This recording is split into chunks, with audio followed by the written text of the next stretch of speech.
If you're watching this video, you've probably ran into a Jehovah's Witness, maybe at your door, or maybe at a mall with their booth, or maybe on a street corner, whatever it might be. You've had conversations with them. And whenever you've had these conversations like I've had, you sometimes think about different ways to have that conversation and to think about different approaches that you can take to hopefully have a better conversation with the Jehovah's Witness. Well, in this video, I'm gonna go over a different kind of approach that we can have with the Jehovah's Witnesses that finds common ground first, and then you move from common ground to I really think important question. So let's get right into the video.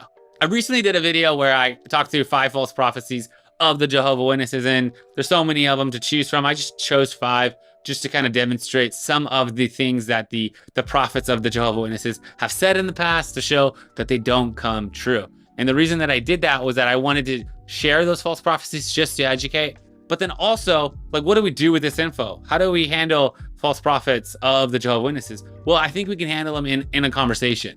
And that conversation does not start off by saying to the Jehovah's Witness, hey, you guys are full of false prophecies and you are a false prophet, and you go down this like accusatory route. That's not what we want to do. First off, we don't hate the Jehovah's Witnesses. They're not idiots. They're not all these negative things. We don't need to hate on them at all. We want to educate. And a lot of times when people say, oh, let's not hate on people, they don't want to say the truth. Well, we definitely want to say the truth, but we want to be very, very, very wise about how we present the truth. And for me, this is my approach. Well, you ask them first off, what is a false prophet? You ask them specifically, hey, what are some of your criteria for a false prophet? And the reason that you want to ask that is that they definitely believe in false prophets. Obviously, none of them are from their own church, but they definitely believe in false prophets. This is why they are doing their missionary work, that they want to go out there and they want to make the truth known, because they believe false prophets have gone out from our midst and really distorted God's truth, and that you and I as Christians are reading a text of the Bible that is distorted and not true at all. And that's why they have their own mistranslation. But all that to say is they believe in false prophets. So you can ask them, what is a false prophet?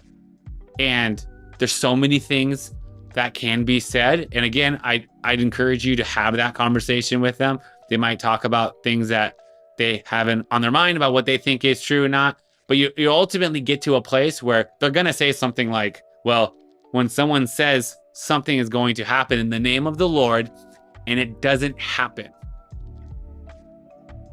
that is a false prophet. And that's straight out of Deuteronomy 18:22, when there's a test of what is a false prophet and what is a true prophet. And it says in Deuteronomy 18:22 what a false prophet is. A false prophet is when it says that when a prophet speaks in the name of the Lord, if the thing does not come about or come true, that is a thing which the Lord has not spoken. The prophet has spoken it presumptuously. You shall not be afraid of him.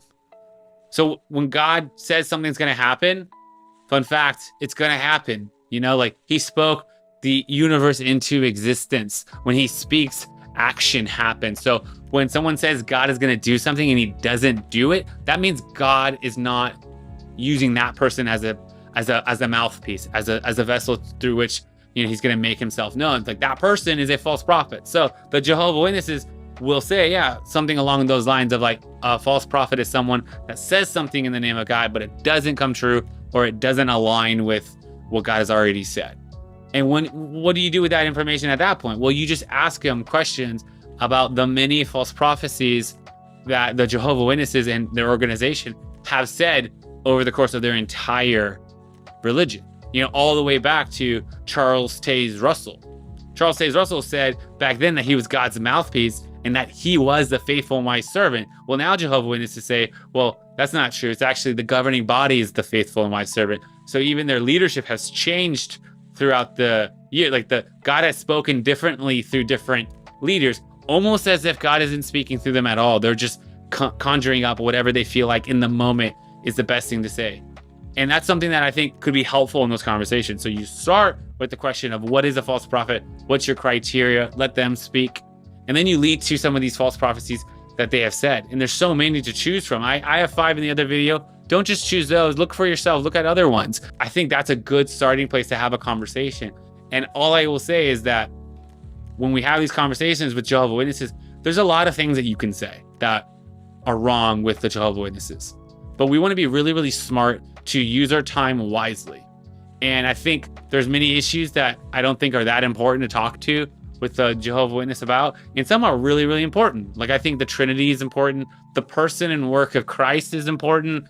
I think talking about, the New World Translation being distorted is important. But I also think a big one, a huge one, is talking about the authority set up in their religion.